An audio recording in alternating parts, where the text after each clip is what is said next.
So bright she can burn your eyes.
98. Very, very excited to be out here with you all today. We have a room full of the community. We have a room full of community leaders. We have a room full of people that are elected, our elected city leaders. And we are going to have a very important conversation today. So we want everybody to be engaged in that. Please be encouraged to go live on your social media pages. Use the hashtag Black Lives Ben Matter. Tag DaBaby on it. Everything. We want to get this conversation out. Okay? So we're going to get things started. I'm going to introduce our panelists. Thank you so much for being patient with us. I'm going to put my mask on in a second, but it's real hard. It's real hard to talk through that mask, okay? So we're going to start things off with Miss Christy Puckett Williams. She is the statewide campaign manager for Smart Justice with the ACLU. So let's give her a round of applause.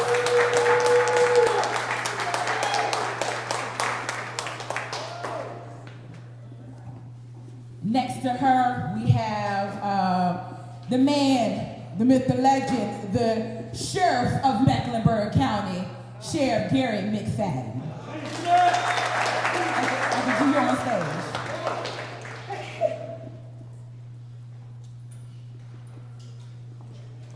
Up next, we have the Director of Criminal Justice Services for Mecklenburg County, Miss Sonia Harper.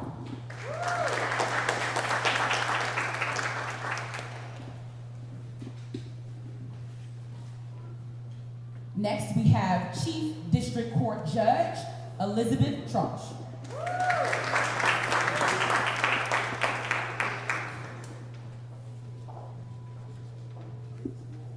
We're going to skip a chair, and we are moving on to the mayor of Charlotte. Let's have a round of applause for Mayor Vi Lyles.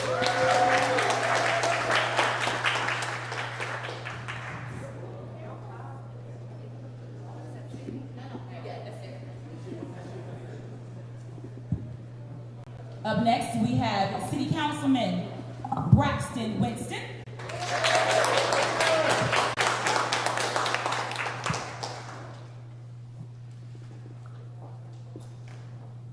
Next, he left us, y'all, but we still love him. We still love him. No, he didn't. He didn't leave us. He is still very, very active in the Charlotte community, and we love him. Let's have a round of applause for NFL player Thomas Davis. I like messing with Thomas, so my bad. I like picking with him.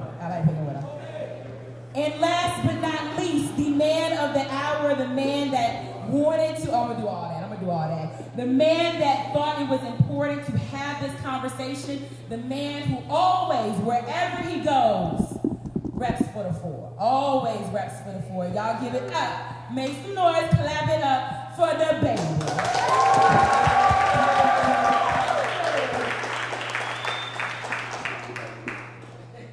Let's have a round of applause from all of our panelists. Thank you so much for joining us. So we're gonna, I asked him where to go with this, and he said he wanted this to be very, very organic. So we're gonna let you go ahead and start this conversation off, and then we'll go into the audience. For the audience, we just asked, because I know there's a lot that we gotta talk about, right? So we just asked that you keep your comments and your questions timely. That's it. Let's go. I got the flow. You got the flow. Let's do it. Okay. First and foremost, I want to say I appreciate everybody for being here. I appreciate y'all time, y'all attention, all the media outlets, all these people down here. You know what I mean? All the community leaders, all the people with influence. You know what I mean? The elected city official that we have up here, the mayor, everybody else up here on the stage. You know what I mean? I appreciate all y'all. I know everybody got a lot of important things that they can be doing with their time, but just to take time out to come create stages and platforms like this, and you know what I mean, amplify voices of the people, and you know what I mean, get their voices heard, their perspectives heard, their opinions heard, you know what I mean, in a room full of respected individuals. You know, I just felt like that was very important, and I appreciate all y'all for coming together at such short notice.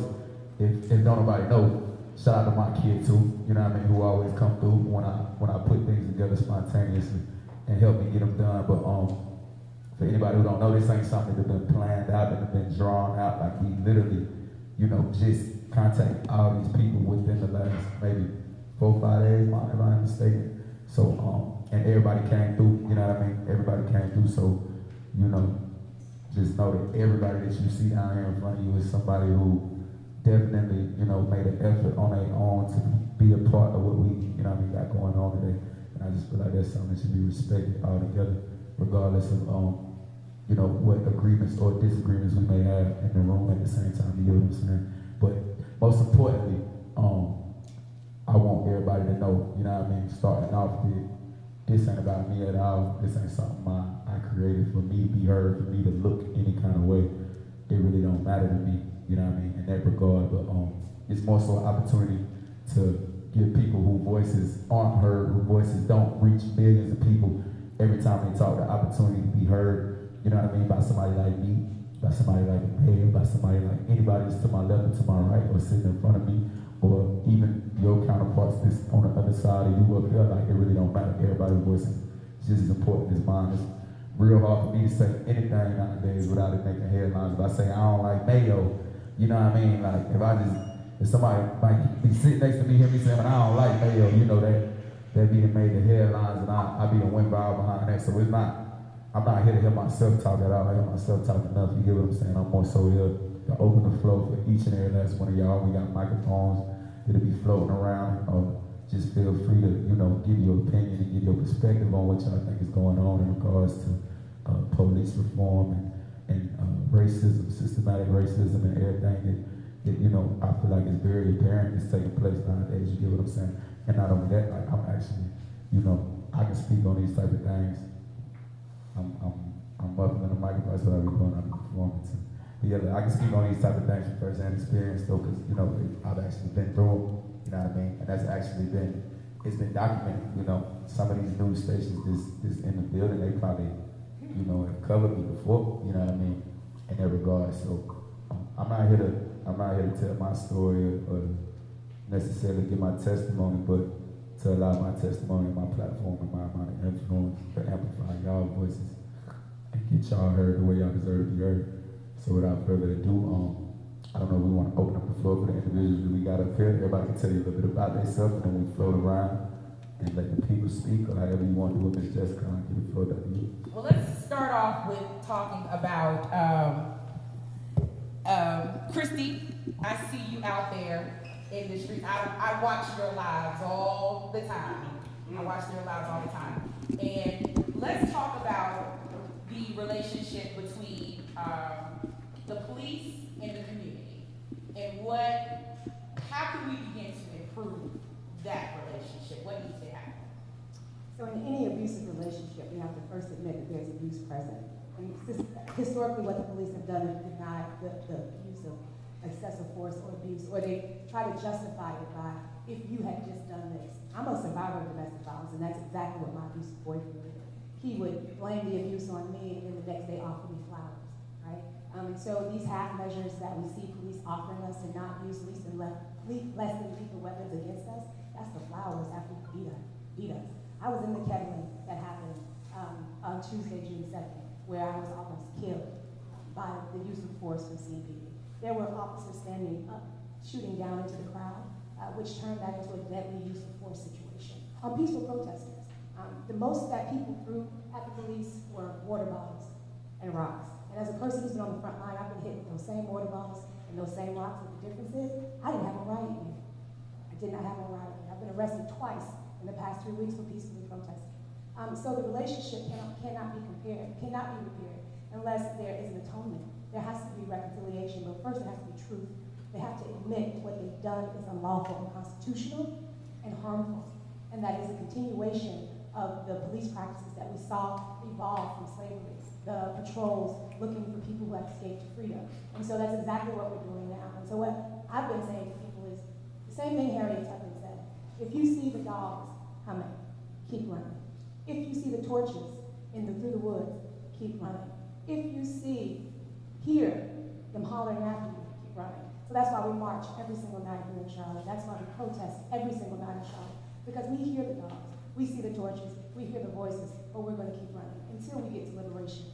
Black people need to be able to exist in spaces without fear of the police, and that just doesn't happen. Anybody else want to, the panel want to talk about, ways to improve their response to that?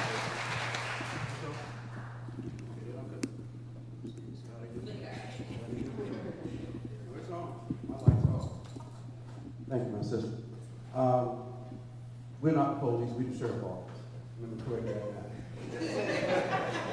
You know how y'all put everybody together. So let me correct that now. And I'm not on my medication today, so y'all have to correct me. I'm delighted to be in this office. I'm delighted to have a relationship with my sister. Have we always got along? No. Do we take care of each other? Yes. She can call me, and she knows she'll get it corrected. That's the kind of relationship that we should have. Don't let anybody take this movement from us. That's the problem I have. And I'll tell you, I'm thankful for Miss Jessica, I'm thankful for Serena, and I'm thankful for DaBaby. Because I make the call to Miss Jessica to say, if this young man comes to my city, my county, he's our people. The sheriff said that. And who knows me, I'm speaking truth. We need to come together.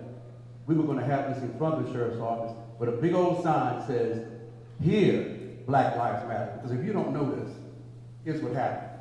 I retired from CMPD 22 years as a homicide detective, 37 years. Now I'm the sheriff. I retired from CMPD, and I'm going to retire from sheriff, but I can never retire from being black. So when I ask people here this, don't come to me emotionally. Come to me with facts. I can hear your emotions. But when you talk about facts like me and this sister talk about, when she said, Gary, I need the numbers, I said, you got it, Chris. Hey, Gary, they won't let us in the building. I said, Chris, I'm going to handle it. And then when she comes at me, Gary, I'm checking. Chris, we got it. So the stuff you see yesterday was somebody's trying to take the movement out of your hands. I encourage my brothers and sisters to walk every day. I encourage my brothers and sisters to march every day. But don't be seasonal. You see, some of y'all are going to be seasonal. Because I want to see the people who march with these signs, because it's confusing, it's confusing to me as a black man to see white people marching with a sign that says Black Lives Matter and you confront me in public. But it also confuses me when a young black man tells me his people died, his people was marked, his people died. Well, my uncle was hung in Aiken, South Carolina when I was 12 years old. I don't love the police. I respect the authority, and this is why I took the job. So when you're talking about working together, y'all said this was going to be real. When you talk about working together, we can work together. We're never going to agree on it all, but we're going to work together. And I put the sign in front of the Mecklenburg County Sheriff's Office that says, here, Black Lives Matter.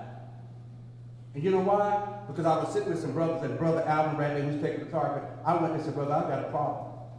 I need to speak out. I don't have no fear. I'm not a prisoner of fear. And so I'm going to hang a sign in front of it. And I don't have nobody to do it. He said, brother, call this brother, and then we'll put it up in the front. Because that's my stance. You can question me all you want. But where are you going to be in November, December when we still fighting out here? That's the problem. Seasonal leaders. So where are we going to be? I know I'm going to catch flack, but guess what? Don't step to me, as I told my people, unless you got facts.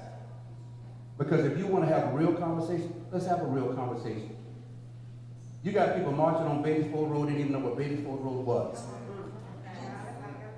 And I told y'all the 29th. So you want to ask me something? I told the news people the 29th that we have people trying to infiltrate this movement and take this movement. Because I sat in my car and I continue to play pass out mass. You know what I'm mad about? I can't be at West Charlotte this year. Well, let's not talk about West Charlotte. Let's talk about RKO. You let them go with the football thing. Sorry, Brother Thomas Davis, I know that. You let them go with the football thing. You heard about what they said about West Charlotte basketball. Now they got a rock out there. Well, somebody else is going to blast with the principal, so y'all do take that. Thank y'all. Sheriff, I don't mean to interrupt, but you bring up RKO, you bring up the rock, and the young lady that was responsible for painting that rock and then going back and painting that rock is actually in here. And that is Miss Serena. She's probably looking at me like, don't put me on the spot. But Kaden is a recent graduate of RKO. And one of the things that she was also the student body president at Audrey Cale. She is the winner of the receiver of the Moorhead Scholarship. Which, by the way, from my understanding, that is something that you have to be nominated for by the school. The school did not nominate her. She went and applied for that herself, and she got that scholarship. But one of the things that she said on her Instagram page was that, and that really stood out to me, was that we want to feel like we belong at Audrey Cale and in this community. So I don't want to tell your story for you. I'd like for you to stand up and just sort of talk about that experience with the rock, and also your experience being a African-American student at Audrey Cale. Hi, my name is Kaden. Can you hear me? My name is Kaden, and she's absolutely right. When I was student body president, sometimes I really had to represent a school that never would represent me. Represent me as a black student, as a black, strong student. Academically, physically, I was on all the sports teams, all that. But the thing that really hurts me is how do I go back to school? Or how do my students go back to school, my friends, my peers, being tear gassed? How do they have that and have that experience instead of a police officer in the school trying to protect them? Going out that way. Being black in that school is not fun. It's not. Sometimes you feel uncomfortable. You feel like you can't move, you can't do exactly what you want to do. And that's how I felt. Even being student body president, that did not make me not black, make someone not do whatever. And it was very, very hard for me to go there. But I did so much good for that school. But it was all student-led. I created a class because I knew that y'all need to hear about my history. Just because yours is a core curriculum and mine's elected doesn't mean nothing. You're going to hear about this right now. And creating that class and being there. But after I leave, I'm graduated. Who's going to be there? Who's going to do that? We need leaders in that school. We need people to have these things, to create spaces for black students, not just have spaces like mine, not just electives, core curriculum spaces, for them to have these conversations, for them to realize this is this, and consequences. We need consequences for those things. For those things, for all these news outlets, that's only half of what actually happens there. That's just what gets out to y'all. But we need consequences for what happens there, and I 100% believe that we need someone to do that. And we need someone to be accountable for their actions and to understand that that's not okay. And if you do that, we will do this. And something that Mr. McFadden said, this is not a moment, this is a movement, which I really, really liked. And I just think that we need better. We deserve better, 100%.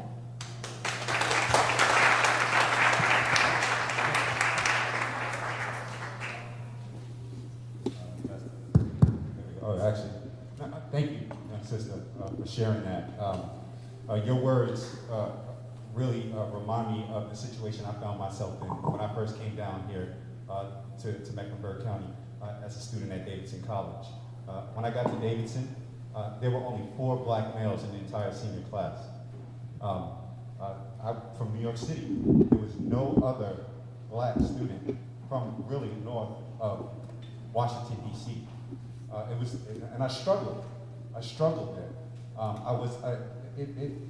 That on top of many different situations, kind of like this time, 9/11 happened the first week of class.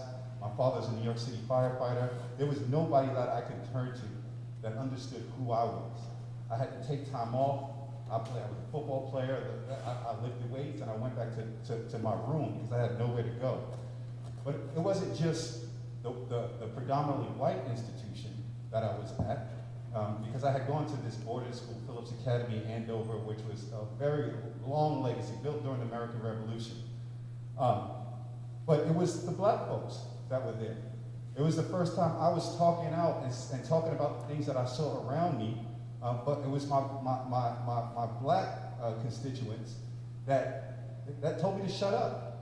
That, yeah, there are problems, but we're not supposed to talk about those things. We're not supposed to say those things. We term that here the Charlotte way, right? These things that you just have to learn to exist with. And I struggled. I took time off. I left. But I realized that, like you said, when you are part of the institution, if that institution is not bringing the type of work or the type of action or the type of words, When you do it, all of a sudden the institution is doing it, right? And you have the power to plant that seed and get those words to grow in that institution. And that's the work and the type of stance I take in the position that I'm in now. I can't speak for anybody else, but I think we talk about this all the time. We have to find ways to make our institutions look like and respond the way we want it to. You can change the inputs into the system, but that doesn't change the system unless you are intentionally and systematically applying pressure to the system. So I'm going to continue on that. Here you are, the generation that's going to lead this effort and continue to lead it, so thank you for what you're doing. Braxton, as another person that's part of a culture, that when you're a black person, it's not that easy. So I went to the same experience.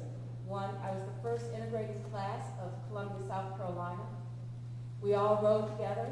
There were about 12 of us, had 2 cars, we all rode together. You couldn't do anything that was social. You couldn't participate in any activity.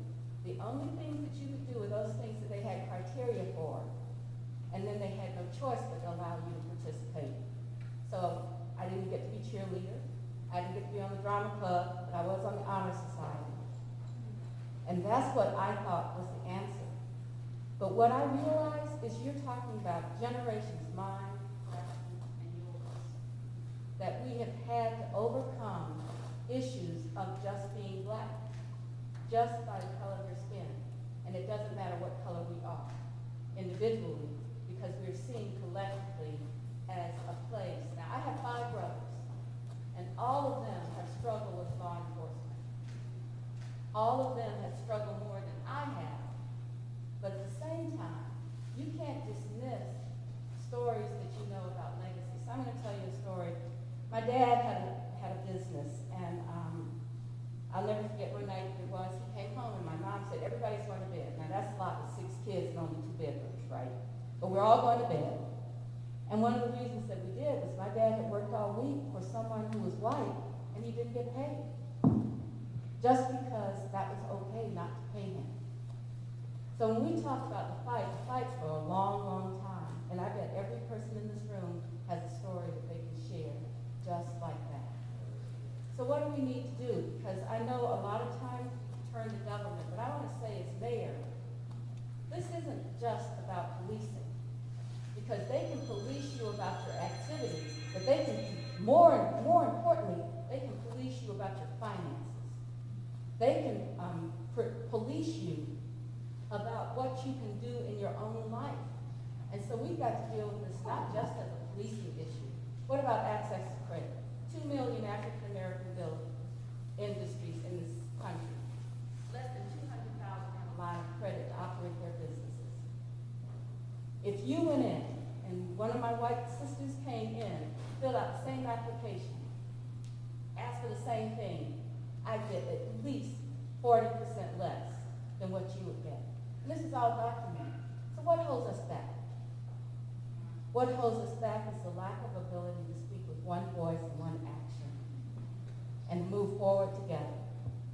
So that's where we have to do it. It's not just about the policing on the streets. It's about the policing in the bank towers. It's about the policing that they say that you can't accomplish the things that you dream for and deserve to give to your family. So I've been fortunate. You know, my family, we didn't go to the bank. We borrowed from each other. It took a longer time to do it, but we all supported each other. So that's why when Garry McFadden talks about being together with Christy, that's why when Braxton talks about changing inputs, and when you say, I was not validated as a black woman in the school, that's why we have to continue to stick together. So we are going to take some questions from the audience. If you have one, I see that hand going up already. Go ahead and stand up right over here.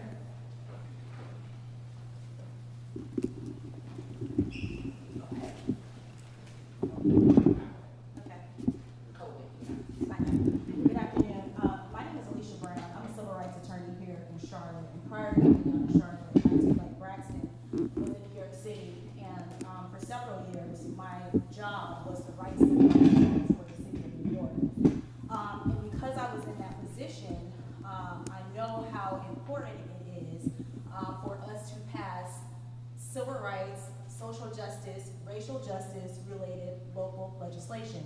So after both of you were elected to office, to Mayor and Councilman Braxton, I reached out to both of you on several occasions, offering my services for free to implement similar civil rights legislation here at the local level, and neither of you were very receptive or acceptive of my services.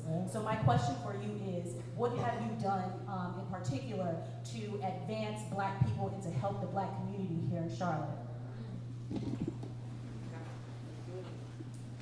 think you and I might have spoken during the first campaign actually on the phone a couple times, or once or twice. Apologies for not being able to get back to you. There's definitely a bandwidth issue that goes on here. But there's a lot of work that gets done. For one thing that we spoke about, we don't have the same abilities as New York that we do. We don't write legislation, for instance. We pass ordinances, but New York City is a home rule state, as you well know, and we are a title and Dillon rule state. So as we spoke about on that first time, I was definitely wanting to figure out how do we, one of our main jobs is to advocate to the state, the General Assembly, for new laws and legislation that needs to be passed. But what we do here is deal a lot with the budget, we deal a lot with municipal services, and we deal a lot with things like land use and zoning that create the type of skeleton for the development of the city. That is why we have a segregated city, because of what city councils have done in the past. A big part of my focus here in my time has been the deconstructing of those systems that exist that have allowed for the perpetuation of a racist system to persist under the rules of Charlotte and North Carolina. So while I take the opportunity, like we did a couple of weeks ago, on June 8th, to add changes to motions and actions that we are taking to deal with the point, I'm always looking for how do we affect things from a systemic approach. This is something that Mayor Lyles and I always go back and forth on, where she always asks me, well, what do you actually want, Braxton? What is the question that you're trying to get at? Well, I'm telling her, I'm trying to break this thing down and start anew. And that's the kind of energy that I've been putting into literally every action and every vote. It doesn't matter if it's for a fiscal year budget, when we're spending $2.5 billion, or if it's that $20,000 contract that CMPD has with their veterinary pharmaceutical company. How do we tie that always to the work that we do around systemic change and changing the entire system? So that's what my approach has been over this past 2.5 years. So thank you for reaching out again, and I think Braxton did a great job of understanding and talking about how this place works. So when you say to me, well, what do you really want to do to change? Y'all have to get out and vote in November. I mean, this is just flat out fact. You got to get out and vote for people that are in the state legislature to change, because Charlotte is not treated as a place that people will pass laws. They in fact look at us and say, we're going to make it harder for you to do anything that you want to do. We're fighting them for cutting our sales tax money. I mean, for the convention, they wanted to direct the governor that he had to have a convention here, even though we're in a pandemic. You know, so what I would say is that you really have to get out. If you want change, we're going to have to change the people that make the laws that govern our city. And that includes city council. But more importantly, you have to know, how many of you know your state representative? How many of you know your legislative, your senator? How many of you actually work with the governor's office? I tell people, if you want to make change, you got to march in white halls of the state legislative building. When I go up there and I see people that wear blue uniforms, whether they're police or fire, they are flooding the place, and they always get inside the door. We don't get inside the door because we're not up there flooding the place with people that make a difference. So you got to show up, speak out, and you have to vote. And I'm sorry, can I just follow up one time? What we can really control, and since this is about police, we can control our departments. we can use the council manager form of government to really get involved in the policy making that governs us. And that's adding democracy to the processes. And that is where my focus is now. This is endemic of council manager forms of government all across the country, not just here in Charlotte. City councils have seen themselves as part-time jobs, not experts in the field. When we are experts at democracy, we are experts at representing the voices of the people who have elected us to be at the table. And it is time for us to insert ourselves into the policy making, things that govern every single police action and interaction with the public. We can govern that, but we have not been willing and had the political will to do that. I believe we are at a moment that is shifting, that will allow us to do that. I'm going to continue to push that in that direction. So, I want to build on a few things that I've heard said. Like Christy talked about acknowledging abuse. And then we heard Mayor Lyles talk about hold us accountable. I think that in order for things to really change, what this movement demands, people like me, a chief judge, and the largest community in North Carolina, is to take account of the ways that my institution, the court system, has created and maintained and been complicit in the perpetuation of white supremacy. That's what has to happen. And there has to be more than just listening, which is what I've been trying to do today and in other settings, to the really uncomfortable truths of the ways that the courts have harmed individuals and families and communities of color in catastrophic ways. You know, we talk about the police. Well, let's talk about my role in that. The ways that judges and our Supreme Courts have justified certain kinds of police conduct. Let's talk about the ways that we impose money and fines and costs that trap people in poverty and trap people in our court system. Let's talk about sentencing that is unreasonable and doesn't actually facilitate a meaningful restoration to the community.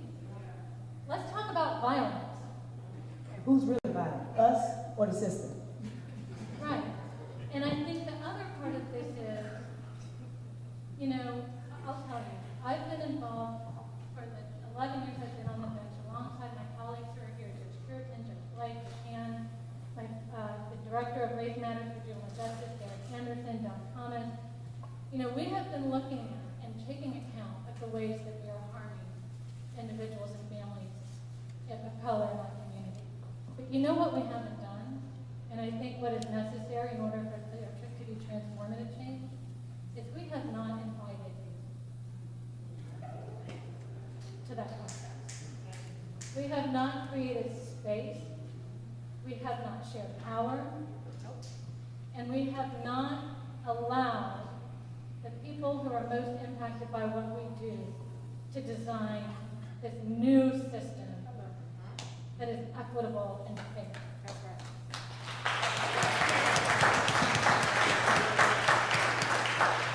So how do we get a seat at the table to start that conversation? Well, I would like us to work together to design what that can look like. I think that my colleagues are at a place where we want to examine what we're doing and identify the things that we have the power to change, and to learn what we don't know about the capacity of our community to contribute and to catalyze that for the court system. So I think, you know, I would love to work with you to start putting together first situation where we can come into community spaces and frankly just listen. Not justify, not defend, not explain, but just listen. We don't want to be beaten to death either, Judge Strach. Y'all meet us to I know. death. And We sick of that. We sick of the meetings. So don't come on. You listen, and we still get beat, still get kicked, still dying, still all of that happens. So all of that, no, we ain't gonna do that. We're sick of that. I don't want no more meetings. I don't think we're not meetings. And you know when we come out, the same stuff happens. We go in the meeting, we come out, we get kicked in the teeth by the police, we get drug out, we get this. At what point we just acknowledge that the system is illegitimate, that it was founded on white supremacy and it continues to perpetuate it, and that we have to burn it down. And we stop prosecuting people who are peacefully protesting to burn it down. At what point do we acknowledge that the system is more harmful and more violent than any individual person has ever been? When? I'm not trying to hear that. You've been in the business 11 years? I've been out 11 years. I've been out 11 years. And I went back 3 weeks ago at the hands of the police because I was peacefully protesting right beside that man right there, Braxton, Winston. I've been shot over 50 times by rubber bullets in the past 3 weeks. And you talk about a meeting? What we gonna meet about? I don't want to, what I want. I ain't no meeting. I agree. It met us to death since 2016. Met us to death. We done had task force, reports, plans, money. All of this stuff has happened. Leading on opportunity. And where we at? 2020, we right back here again. We sick of it. We are tired. We're beyond tired. And see, what's going to happen is y'all not going to be satisfied until you take one of us, we take one of yours. And then you're going to say, we violent, we wrong. No, at some point, it's going to come to an eye for an eye and a tooth for a tooth because we're tired. We are sick. There's more of us than there is of y'all.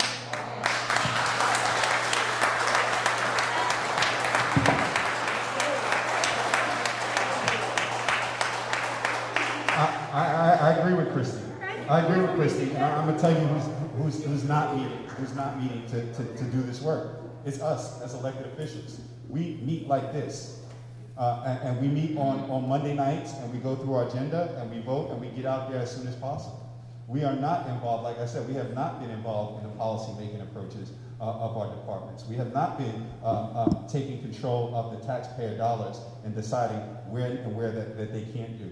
What we have done is hired professionals and given them the authority to do that. We can assert ourselves into the process, and again, we did that a couple of weeks ago, but now it's time to follow through. You need to ask us, okay, what are you doing with this new policy, City Council? Are you guys actually looking at these dollars? Are you making changes like you said you would? Are you getting in a room and talking and figuring out amongst yourselves, not in front of cameras, not in front of churches and things like that? What are you doing? Where is your work? And that doesn't happen. See, I agree with Christy, but the sheriff hasn't been invited to no meetings.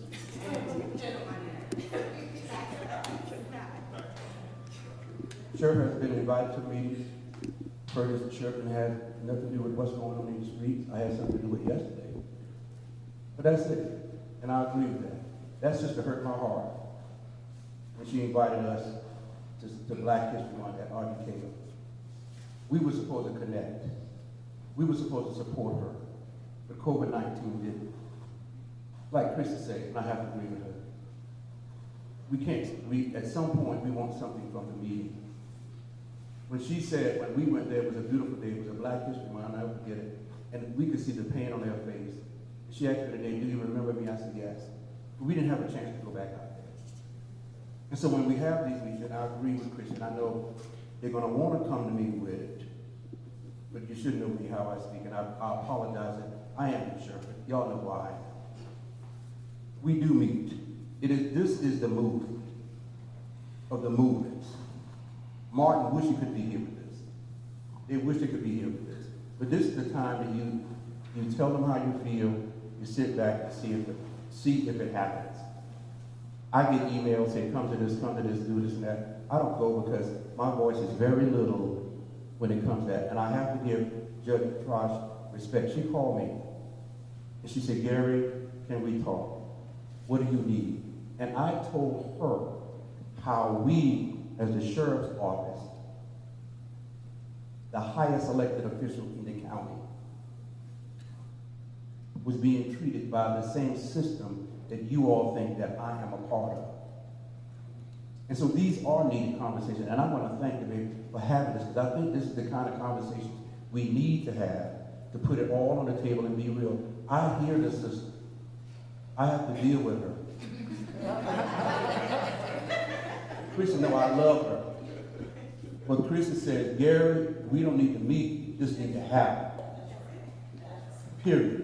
And I try to go back, Christian, did you see it? Yes, I'm good.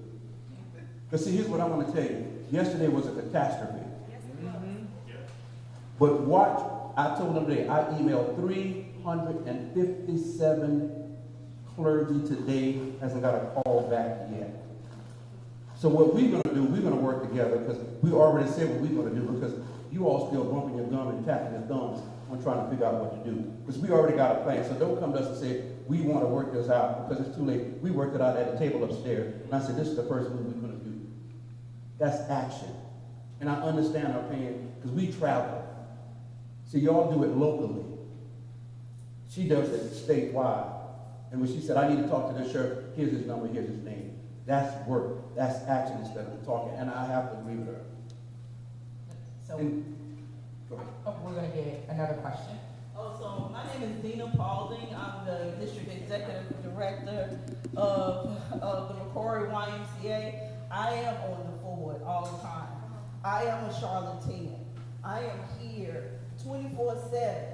And like my good friend Dr. Cradle said, we are task forced out. We have talked and talked ourselves into a frenzy. We have planned. We have been told things. And then we have to do the restart button of starting again because they keep us at bay. We're tired. We understand. We need to understand what is the action so that we can mobilize and move. This is a moment that we are having in our country, and we need to capitalize on it. And I agree with everything Christy said, and I haven't had a chance or pleasure to meet you, but you're about to be a very good friend of mine. and what I need to understand, too, is when we have these elected officials here, and we have leaders like myself who come from different places of Charlotte, who have grown up in Charlotte, and we're trying to mobilize our young people who are leading, and they're being prosecuted because they are sick and tired, and they're trying to understand what it is we're trying to do, and they see no movement, and they are burning things down in our country because they're tired and they're not being heard. I need to know what the action plan is. I need to understand, how do we move? We are tired. We understand that all of these things can happen under you all's watch and guidance, but until we get our young people off the forward, in my YMCA, talking, moving, then nothing's going to happen. Mayor, you said vote.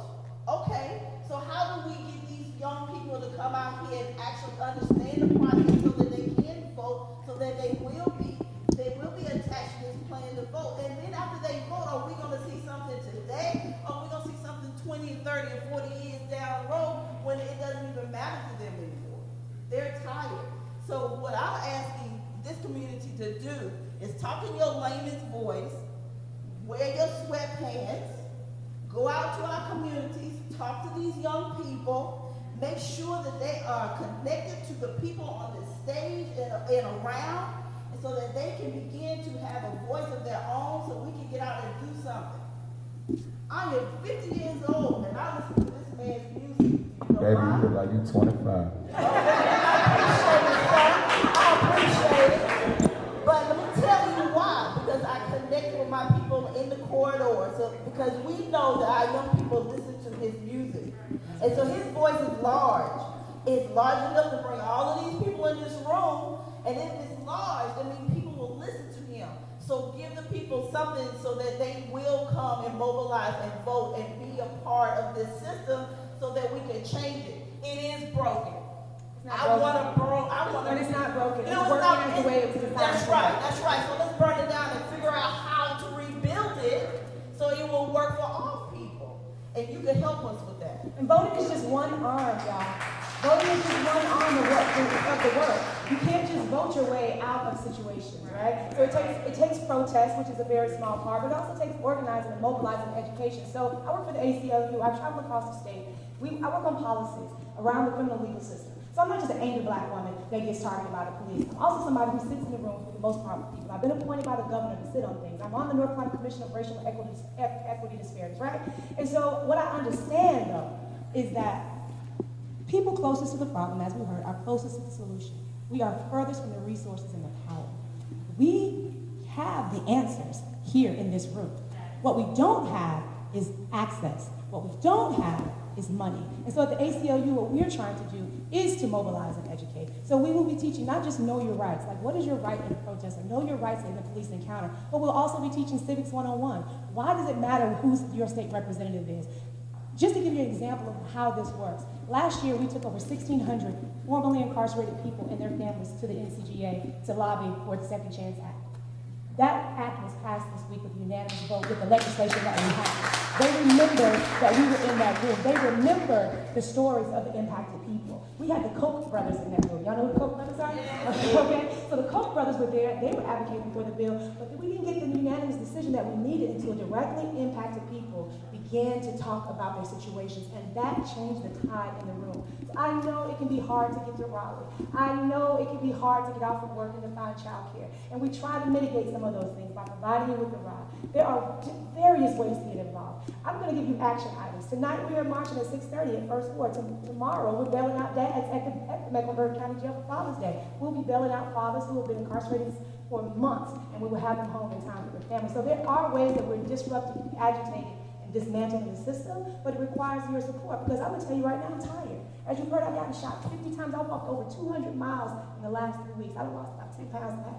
But anyway, and I've been arrested, right? But what I want y'all to understand is that all of that is necessary. All of that is necessary if that means that my people get to be free. If that means that my children get to ride and not be afraid like I see the police and I ain't got nothing going on. Tag right, license right, everything right, ain't no probation no more, and I'm still like, oh shit. You know what I'm saying? It shouldn't have to be like that. It shouldn't have to be like that. I don't want my children to grow up in a world like that. I don't want your children to grow up in a world like that. And that is why we fight. It is always going to be fuck 12, y'all. Period, point blank. Always. Okay, but I can still sit right here with 12, right? Work with 12, and still say fuck 12. You know what I'm saying? Because that's why. Okay, Kristen. Okay, Kristen. I'm telling you. That's what I'm saying. So you watch my live, y'all say, oh, Kristen. Okay, Kristen. All right, Kristen.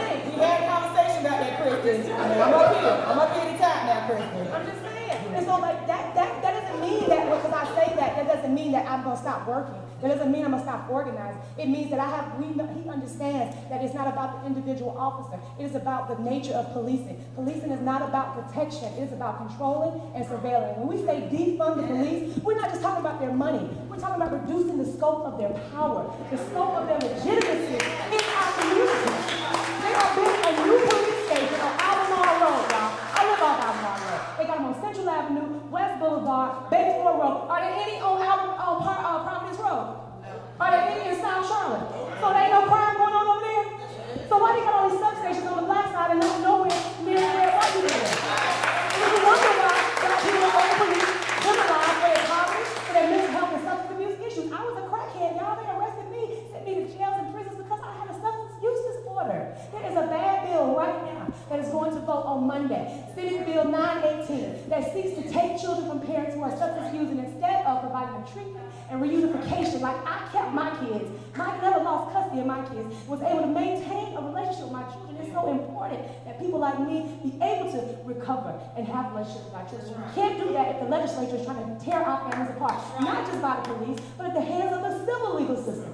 Family court separates people, black people, every single day from their families. And so it's so many issues that y'all don't know about that I try to tell you about on my live. That's why I ask you to tune in, not because I need the views, so that you can get the education, so that you can get that insider view, because you don't have to sit in that jail cell like I sat in that jail cell to get what I got. I'm going to freely give it to you. It ain't no friends only or paid fans only. You don't have to pay for that. Nothing. It's free. Drink the water. Get the knowledge. And organize. And mobilize and engage. That is how we really be the change we want to see. Christy, you speak about defunding. We're up here at the top now. You speak about defunding the police. Oh, I'm sorry, baby. You had something? Go ahead. I was telling her you was up above. She I can't see him up here. Okay. You were speaking about defunding the police, and this gentleman right here, he actually has a question about that. Yes, I was wondering if the police patrol the bad neighborhoods for years and years, why are they still bad neighborhoods? Exactly. That's a good question. And I ain't want to cut you off because I love the way you speak. But like, it ain't only about police reform. It's where they need to be reformed at. It's just like you got certain areas of the city where They ride around 3 people in one car, one of them in the back seat like they going to jail. Them areas like Benchport, North Charlotte, any of them type of areas. And then you got certain areas where they're not riding around at all. And not to mention the unmarked cars. We got police now with Camaros, with drop tops. You get what I'm saying? It's certain types of cops. It's in these neighborhoods. Like it ain't, it ain't peaches and cream like how people making it seem like it ain't at all. I know me. Like I done made it out the city. I come back. I do a toy drive, a Christmas giveaway. I did it with partner. I did. I come later on to do a concert later on that night at the Bojangles Coliseum. And the second that I pull up and get out the car, I pull up with my daughter and everything, kids, and the second I pull up, get out the car, 20 cops come walking from around the corner with flashlights, shining it all in the car, walking around, looking at the back of every license plate that I pulled up at. That same night, somebody died and shot. That same night, somebody died, but it's just like, it's the way that the police department chooses to utilize their resources too. Why have 20 cops come try to find a reason to arrest somebody that's just coming to do their job when you got real deal things going on out here? You see what I'm saying? And that's where the disconnect started. Like it's not no fictitious thing at all. Like the police, like excuse my language, they don't like niggas. Like it's just bottom line. Like that's how they go. Like it's no ifs, ands, or buts about it. You know what I mean? I can have my seatbelt on. Tags can be good. If I pull up beside you, they see me in the car. Now they want to do a U-turn. Now you know what I mean? You curious. You get what I'm saying? A lot. They go-to move is they smell marijuana. Majority of the time, it don't even be no marijuana, but you can't smell marijuana. You in there, your window up. I got AC, bro. You get what I'm saying? A lot of people do. You know what I mean? And just it's just science. It's science. You get what I'm saying? If your car moving and their car moving, like. Nah, the real science with that is, if you see somebody black, you ought to be curious that they doing something wrong, and that's the way that the police, like that's how they train, like that's how they mind set up, like that's just what's going on. So it gotta be action put into place to like vote and all that, like don't get me wrong, like, and I'm gonna do more this time around, like, I'm gonna use my platform, I'm gonna use my influence, my voice to try to I need to be educated on voting, but like this what it is though, like to speak for these kinds of people, not the people who are out here, you know what I mean, properly educated. A lot of us ain't get a chance to get properly educated because we was already counted out from the get-go, you see what I'm saying? So for all them people, for the people who really do get pulled over, get the gun put in our face off the rip, you know what I mean, get yelled at, we make any wrong move, you know what I mean? It go down for them people, you know what I mean? The people who have really been arrested for these type of things, the people who have really, because they had a public defender, you know what I mean, had to go up the road to prison, you know what I mean? I done been there. I done had the money to pay for a lawyer and seen somebody else get arrested for the same thing.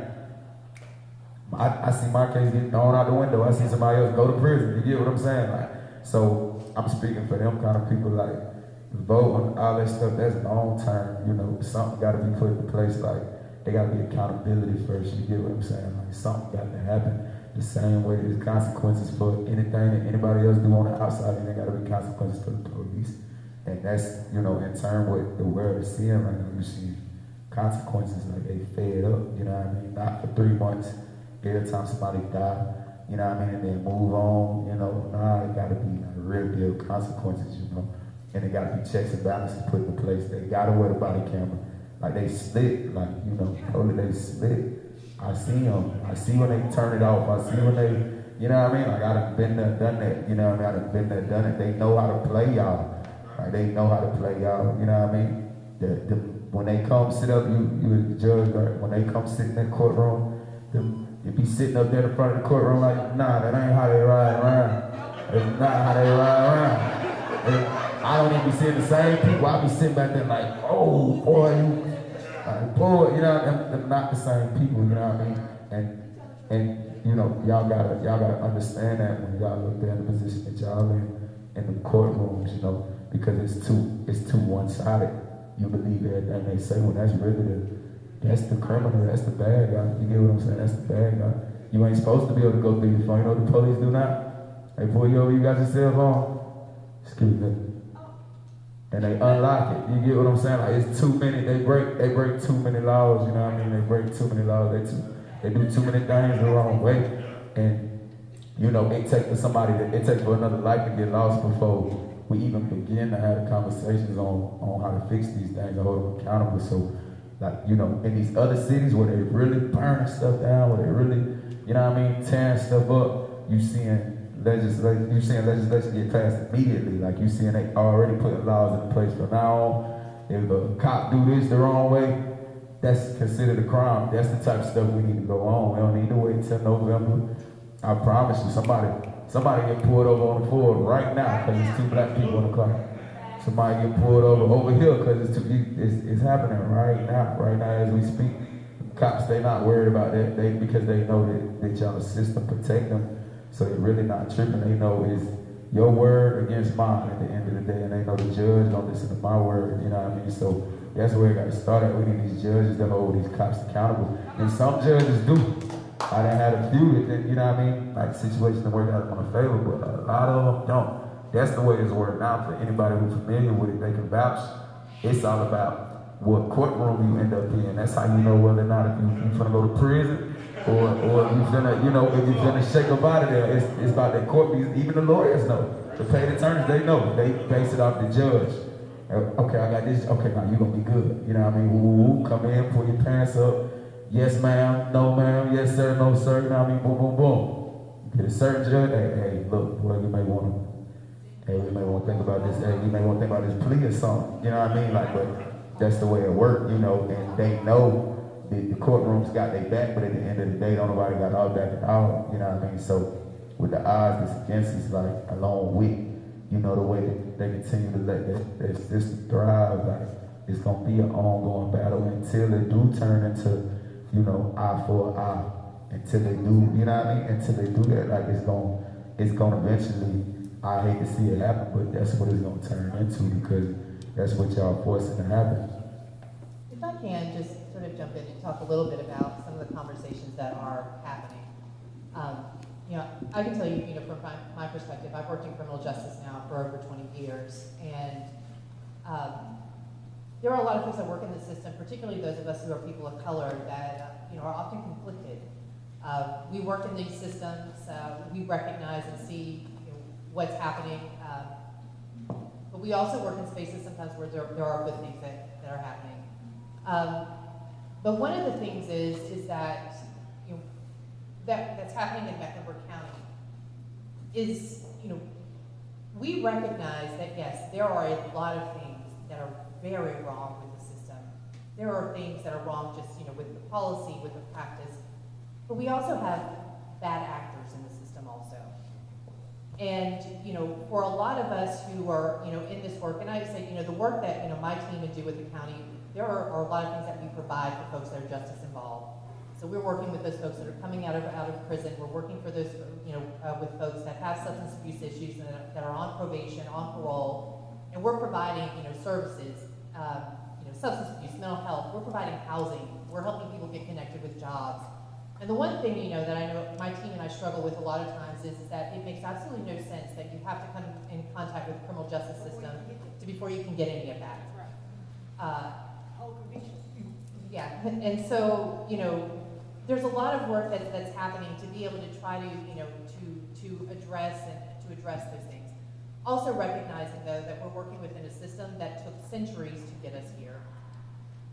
But one of the things that we're trying to do, and we, you know, when I say we, you know, the county, we've been convening the criminal justice partners, the leadership, to have conversations about these things. And one of the things, you know, my team and I do, I mean, we're also, you know, we have a research team, and so we're looking at, you know, the data, the numbers. I had somebody ask me one day, do you have, you know, data on the disparities in the criminal justice system in Mecklenburg County? And I was like, well, certainly we do. But I don't need to run a data set to tell you that. I'm like, you can come and see who walks in the doors of our office every day. You can come and see who comes through the courtroom every day. You can see who's sitting in the jail every day. I mean, the disparities are there, they're in your face. But when we, you know, tied to that is also the policy and the practice and the things that happen in criminal justice. And so those are the things that we've been really working towards, to try to have more conversation about. And these are incredibly uncomfortable conversations to have with people, and particularly when those folks are sometimes elected folks, folks that have been, working in the system for a long time. But what we've been doing is really, again, just up front, pulling these partners together. And so these are, folks from the sheriff's office, our judges, the folks from the district attorney's office, the public defender's office, law enforcement, to come to the table and have conversations about what's happening. And my team and I, we told them straight up when we started this, we're going to look at these numbers, but know that the numbers are going to be bad. The data's going to be bad. But understand everybody's data's bad when we start talking about, what's happening in criminal justice with disparities and disproportionalities. So we've done that work. We've had these conversations. So we've done that work and have pulled, data, and we've taken a look at, it's not just disparities that we're seeing, at policing, but understanding that policing is really the portal of entry into the criminal justice system. But we're seeing those disparities occurring at bookings at the jail. We're seeing those disparities occurring at conviction. We're just seeing disparities that are also occurring in the number of folks that are being, sentenced or sent to probation. And so they're across the entire system. It's not just police. So we're starting to really kind of engage folks and have conversations about, again, what we're seeing in those numbers, what those disproportionalities really are. And we're getting these folks together to have conversations about, okay, what is it that we're doing? What is it about our policy and our practice that's contributing to this? Because there's it's happening in a lot of different spaces. But some of this is also, we're getting to that point to again, look at, again, what is it that we're doing that's contributing? But at the same time, part of that conversation is as we're looking to change that policy, and that we're making, these adjustments, and as we're looking to craft new policy, and our bail policy, I think, is an example of that passed last year. As we're getting into crafting new policy, one of the things that we're also challenging partners to do, because we all occupy very different spaces in the criminal justice system. But one of the things that we're also challenging folks to do is, as we're creating new policy and as we're looking at this policy that exists, to really look at that from an equity lens. And really when looking at, talking about that is something very simple. It's really asking a set of questions. Does this policy, when we look at it, when this goes into practice, are there resources or things that folks would have to have in order to be able to comply or to be successful or to have a positive outcome? If so, then who is that going to impact? Does this policy, are there things here within this policy that are going to create, additional disparities? Are these going to have negative impacts on people of colors and neighborhoods, within our community? And so, if the answers to those questions are yes, we're asking those folks that are at the table with us to go back and take another look, to make those adjustments and to make those changes. Because again, we're operating within a system that has, that has created this, but we also have those, again, back to the bad actors. We understand that yes, there are some folks in our system that are also contributors for this. Regardless of your position within the criminal justice system, there is a significant amount of power and authority that comes with that. So that's whether if you're a police or if you're an attorney or even a case manager who's working with someone there, at the field level. And so we're also having those conversations about, biases and those things that, behaviors and things that come out in our work and how that impacts people and how it is that, again, we're seeing that, impact, folks that are coming through the system and what it is that we need to be doing to check ourselves and to make those changes. And for us to also be responsible as we're bringing additional people, new people into our system, that we have those things in place to be able to identify that, and again, to make those changes within the workforce that are needed, that need to be made. And so, these are some, definitely, everything about this are very difficult and challenging conversations, but these are also very challenging conversations to have, with leaders at the table when we're talking about systemic change. And so, over the last 3 years, we've been spending quite a bit of work, a bit of time, really looking at data, and then also kind of, identifying and creating, trainings and curriculum to be able to start those conversations, or be have available as tools for those of us within the system to help us, have those conversations about identifying, those biases and those things that play out in the work. But at the same time, how that also applies to the policy that we have in place and the things that we need to change in the new policy that we're moving forward with.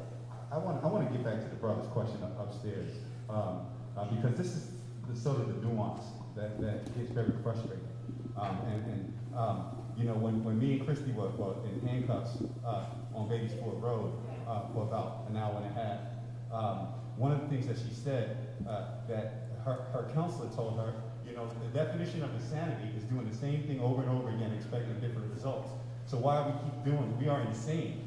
As government, the way we respond to community safety, we are insane, right?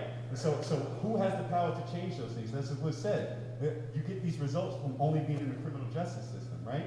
That I've worked every concert, from DaBaby to Kids Bop to Yanni to WWE, and then you smell weed everywhere. And I was actually surprised that you didn't smell as much weed at DaBaby's concert than I did at Kids Bop.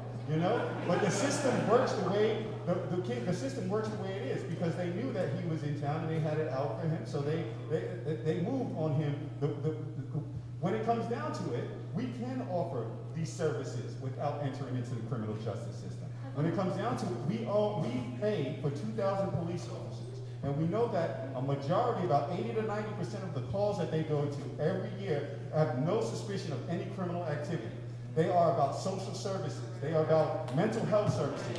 So we on the city council, when you talk about defunding the police, maybe we shouldn't be hiring 2,000 police officers. Maybe we should hire 1,000 police officers, and we hire social workers, and we hire mental health and trauma-informed specialists. Because by law, we do have to answer those 911 calls, but we have been lazy and said we are going to use the system and respond to it from a criminal justice perspective. So how do you do that? It's not marching. It's 6 votes in a room changing the words on pieces of paper and changing the columns where the numbers go. So don't get it twisted. Don't get it twisted. This stuff could change tomorrow, and it is not that difficult. We do not need to tweak the system to make it work so that we can identify certain things once people get in. We can change the system. We have not had the political will to do that in front of you as elected. And Braxton, I want to jump on to what my friend Braxton has said about that. Because defund the police is not just reducing the scope and power of police. It's about recognizing that the communities that are overly policed were intentionally disinvested in, intentionally socially and economically isolated, and intentionally oppressed. To create conditions of poverty and to create conditions that police are now stepping in a vacuum to respond because the social workers aren't there, the mental health clinicians aren't there, the schools are not designed to create the community and the supports that children and families need. And so who calls? When I'm having a crisis with my adult son suffering from mental illness, who can I call at 2 o'clock in the morning that's going to come? When I'm in the middle of a violent episode with my partner who I love, but I'm in crisis in this moment, who's going to come? Because if the social worker's coming, I'm not taking babies, right? Hello. And the mental health people, they're not coming. They're not coming to my neighborhood, to my house at 2 o'clock in the morning. So the police have stepped into a vacuum that we have created. We did that. And to Braxton's point, we have an opportunity in this moment to say, you know what? Baby's Ford, Hidden Valley, whatever neighborhood you want to name. What is needed here that doesn't exist, that allows you and empowers you to have a safe community where everybody can feel safe and have and be healthy? We have an opportunity to do that. And to your point, you're right. Like, we've been investing in police and giving them tanks and right here and all kinds of stuff. And it's no better. Leave her alone. Let her go. Oh, I'm sorry. But we've been giving them all of this military gear and militarized them to go in and fight a war on crime that, frankly, we created. By disinvesting in communities of color, criminalizing blackness, Poverty, criminalizing mental health and substance abuse. But what we can't do, I agree with more social workers, we can't deputize social workers. If we're just going to have different names but people behaving the same way, then that's not good either. So I agree with let's get more mental health counselors and people in the street, but if we're going to give them the same authority as the police, If people gonna still be locked in carceral facilities, then what have we changed? We haven't changed anything. So we have to change what we view as number one, what is crime, what is violent, who is violent, and how we address that violence. The crime is going down around the world, y'all. We are the most crime-ridden nation and also the nation that incarcerates more people. If jails and prisons were a deterrent, wouldn't they be empty? But the fact that they are full means that it's not stopping nobody from doing nothing. Ain't nobody, you know what I'm saying? And then once you get to jail, let me just tell you, they try to regulate you in the jail, what you can say, what you can do. It's like, fuck, I'm in jail. What you gonna send me to next? You know what I'm saying? I'm in jail, right? But then you end up in solitary confinement. So all of these punitive systems don't do anything but increase harm. They don't create what's necessary to heal. What you see today is a person who has healed from domestic violence, who has healed from drug abuse, who has healed from the trauma of my life. And that's why I'm able to step into this role today. But we don't just have a bad system actors, we have bad systems, we have bad people who have not so much bad people who have not done the work of healing. Because healing requires that you have to acknowledge the truth about yourself. I had to acknowledge that I was a domestic violence victim. I had to acknowledge that I was a crackhead. I had to acknowledge that I'm a habitual felon. I couldn't go around hiding from that. I had to own that. And that is where the power comes from the ownership of my story, the ownership of my own power. And we all have that power. We have collective power. Police only have the power that we invest in them. If all of us decided that if we had had 500 people out there yesterday, Garry could have done shit. There wasn't nothing he could have done. He ain't got 500 deputies. There's nothing he could have done. But we didn't have 500 people. So guess what? 45 people got arrested yesterday. Instead of us being able to exert our power in meaningful ways. And it's not anything against the deputies. It is against the system that we're fighting against. We are resisting the system of oppression, of white supremacy that allows these type of behaviors to exist in our community. And when we talk about black communities, I grew up in XFO, Nation Board Road. Hello. And so in Winston Trails. And one of my earliest memories is of the police coming and dragging my neighbor out the house because he had gotten drunk and his dad had called the police. And so their response was to drag him. And I remember crying because his name was Raymond, and Raymond used to play with me all the time, and he bought me ice cream from an ice cream truck. And it was traumatic as a little 4 or 5-year-old to watch my neighbor, who was so nice, be so violently treated by the police. And I learned something right there, 4 years old. Don't call it. And I learned that over and over again as a domestic violence victim, when they would come to my house and my nose would be bleeding, my eye would be swollen, and they would tell me, why do you keep coming back? Or why do you keep calling us? They have never helped me. As a victim of rape, they never even believed that I was raped. So when we talk about the response to violence and the police come after the fact. And they don't do nothing but when they get there, but make it worse. So we have to stop legitimizing their role in our society is what we have to do. They are an illegitimate institution that we have to stop legitimizing. And I don't call it the criminal justice system. There ain't no justice. It's the criminal legal system. Okay? And so that's why we have to change the narrative. There is no justice. There is no justice. So I know that we have a lot of hands up. We have a lot of hands up. Unfortunately, we have run out of time. But I want to point something out. Look around this room. Look around this room. Take a minute as you all are leading to network. We have judges. We have leaders. We have grassroots people. This room is set up very Wait a minute, I don't mean to cut you off. You did, though. I did it on purpose, too. Go ahead, Tom. She always messing with me. Go ahead. So I would be remiss to like sit and be a part of this and not contribute in any way. So being a part of this conversation has been amazing. You know, we all have our experiences, because at the end of the day, in this room, if you're African, we're all black. We understand that. And we've all had traumatic experiences. We've witnessed family members go through things. You know, me personally, I had a situation when I got to Charlotte that reminded me, even though I'm a professional athlete, I was still black. I was the first round pick to the Panthers in my rookie year, and getting drafted here. Me and my cousins came to town with me. Hadn't gotten married to my wife yet, so you know, we had it. So we were leaving the club, you know, late night, driving, get pulled over by the cops. I had never been associated with drugs in my life. Never smoked, never drank to this day. Get pulled over, cops snatched me out the car, instantly put me in handcuffs. And I asked him, like, you know, why did this happen? Like, what happened? I don't drink, so I'm not drunk. You can't say you pulled me over for that reason. He's on a different side of the road, the median split. He said he saw the passenger in my car throw a bag of dope out of the window. Out of anything that you could have said, you saw it get thrown out of the window. You could have said it was just, he was littering, whatever. He said a bag of dope. 2 more cops pulled up. They started searching in the back as if they were looking for a bag of dope. So I know, I'm like, man, they about to plant some drugs on me. I'm just starting my career, now they about to take it from me. And I know that this is my story, but there are so many people that go through this same story and these same struggles. We aren't exempt. We're professional athletes. They cheer for us on Sundays and Mondays and whenever we play. At the end of the day, when we take the uniforms off, we still black. And we still get treated that way.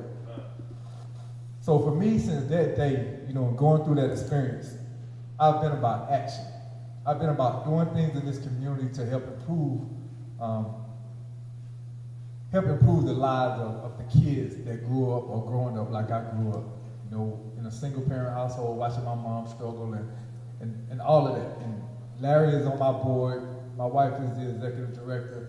And since 2008, like right after a couple of years after that event happened, we've been about driving, hey, let's do something to impact these kids and make their lives better so they don't have to experience some of these things. I know that that's not going to change it, that's not going to stop it, but do something. Be a part of the solution has always been my message. And sitting here right now and listening to everybody speak, listening to Sheriff McFadden, listening to Chris, listening to her story, I feel like I've been called to take action again. And I have to discuss this with my wife, and we'll talk about it later, but in hearing that I know that they have this thing that they want to get these dads out, I think that's very important in having them being home with their families. From a bail standpoint, having help with reforms, social injustice, like being able to contribute in a way that I know is not going to fix it, it's not going to change it, but I know it can help. So I'm pledging $100,000 to help with that cause.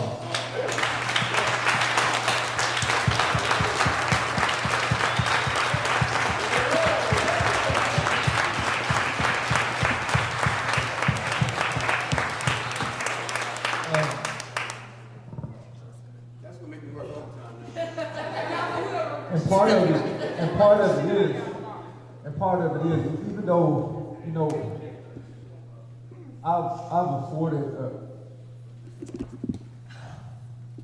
I've been put in a situation where I've been extremely blessed, honestly, and I'm going into my 16th year in my profession. And to be able to say that when the average career is 2.5 years, man, and what I've gone through personally from an injury standpoint is truly amazing and special. And I've afforded the opportunity to have my kids in a situation that I didn't have an opportunity to be in. I'm helping provide them a home that I could only dream about. I'm helping provide them a school system that I could only dream about as a kid, but I feel like I've taken them away from some of the things that they've been able to learn from our culture. Going to where they go to school at. And in doing that, when we watch things on TV like the George Floyd situation or the Tamir Rice, like all of the things that constantly happen to our people, and trying to explain and have these conversations with your kids, man, it's hard. It's tough. And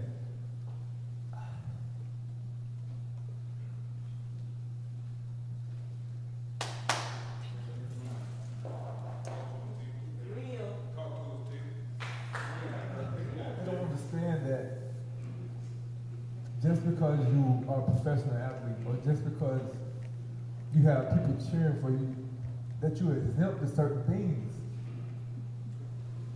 So that's why I feel like it's important for me to be able to take action, for me to be able to help in any way that I can. And I know from a financial standpoint, I can do that.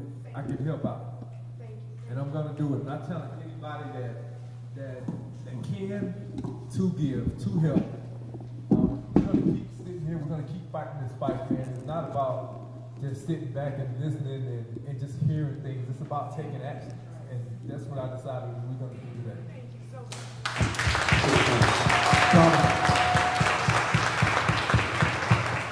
I want to personally say thank you. And you don't know what you have done.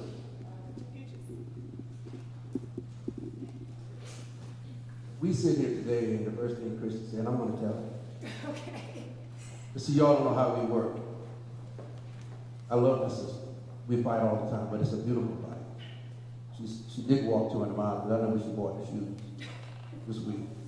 But imagine sitting at the table today, and she says, Garry, I'm going to get these people out Saturday. But what about this dude when we have $1,000 that we can't get out? What are we going to do about him? $1,500. So this is why she's emotional. I'm going to tell her, I said, Chris, I don't know what we're going to do. We're going to work this out. But she said, Garry, I got this guy, and I want to get him out. We don't have $1,500. I got a couple dollars, but I don't have $1,500 more dollars to get him out. So I want to say thank you, because you have no idea how that makes us feel, because we know what we fight for every day, no matter what they see. Because we holler, we cry, we bust, we struggle when nobody else is struggling, because that's the love that we have for each other. But when you said that, she looked at me, and we instantly said, okay, we really got work to do, because there are the men and the kings, and nobody's ever said, these are kings at my facility. That's right. They're never called king, they call my residents and my queens, and if you think you want to debate them, try me, because we got it. But what you do, I want to personally thank you and you today, because you have no idea. These are the struggles that we have on the phone in the night.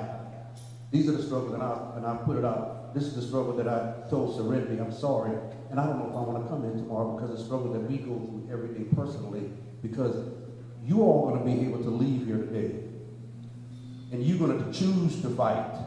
We have to fight. You all choose to fight, whether you want to get in this fight or be a part of a program or a part of a grassroots organization. But we don't have a choice, because we hear their voices every day. We deal with them every day. So this is why it's important for me and emotional, because we're trying to come up with $1,500, because we got one more brother that we need to get home. And this is for us. You have blessed us, and you have blessed us too, brother. And I just want to say thank you. Yeah, yes, sir.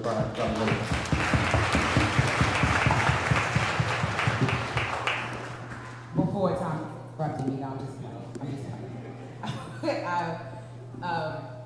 I just wanted to say thank you, Thomas. Let me just say this. When it comes down to it, and the community has a need, man, you pick up the phone and you call Thomas Davis and you call DaBaby, and they are coming through. They are coming through. And I say all the time, you know, they'll post things about they'll post things about you, baby, and I'm like, but y'all missing the true person that he really is, man. And that's just not right. That's just not fair. And I know you're so humble to it. You're like, man, you'll do stuff and you're like, I don't want nobody to know about it or whatever. But when it comes down to the needs in this community, you all have never not answered the phone and never said no. And we really, really appreciate that. Thank you so much. All the broadcast, you stepped up, you made that happen when the students at Harding University weren't able to get their rings, and that's a problem too. Thomas, you stepped up. I mean, it's just feeding our essential workers. Baby, you've done that, man. It's amazing the work that you all do in our community. It's amazing the work that Power 98 do in our community. Don't give me the credit for popping up 3-4 times out here year round. Don't put me next to Thomas Davis. And I was gonna cut you off and say that, like, I don't know how well anybody in this room know Thomas Davis or these great people of Power 98, but these people who really out here every single day. You get what I'm saying? Like he really do this. I was probably rapping for like a year. Like the first year you invited me out. He got a nonprofit called the Thomas Davis Foundation. You get what I'm saying? But he been in these schools, he been having these kids come and you know what I mean, just influence them and inspire them you know, and I'm inspired by people like that. He even still look out for me, you know. I'm getting a little money. He'll let me have his flow seats to the Hornets game. You know what I mean? Let me come out there and see something different. You know what I mean? When I'm at home, because I'm really, and that's part of the reasons why we here. Like, we scared to come enjoy ourselves when we go home. When we come to Charlotte, we scared to go out and enjoy ourselves. We're gonna go to jail. I know that anytime I got a show in Charlotte, I'm going to jail. It happens every single time. And I ain't even recognize you till I caught you with your mask down a second ago. She'd have been on the other end of that stand with me. Yeah, she had one of my court cases, and it got dismissed. Thank you. But yeah, I ain't jump back on the mic to talk your head off. I just wanted to give a second round of applause for people like Thomas Davis and cut them off while they was praising me and give them the praise that they deserve too, because they really, really out there, you know what I mean? Really, really out. So, unfortunately, like I said, we're going to have to wrap things up. There's no way that we can discuss this whole thing in one day. But like I was saying, this room was set up strategically. There are a lot of people in this room. We're talking about judges, attorneys, community leaders, YMCA, media. They are here. And Christy talked about that action. Go network with somebody, talk to somebody, develop a plan, and let's start putting this action to work. It's more than just running and saying, hey, what are you doing? Like, let's start putting this action, and let's get some action steps to start putting this to work. I want to say shout out to Kaden. You know, I think Kaden is the youngest person in this room. But shout out to Kaden. Shout out to Righteous. Righteous is right behind her. Righteous is a sophomore at UNC. He started his own foundation called Bags for Bagless, where he goes out and he gives bags of food to the homeless in our community. He started that as a sophomore. Was it a sophomore? A sophomore at Philip O'Leary.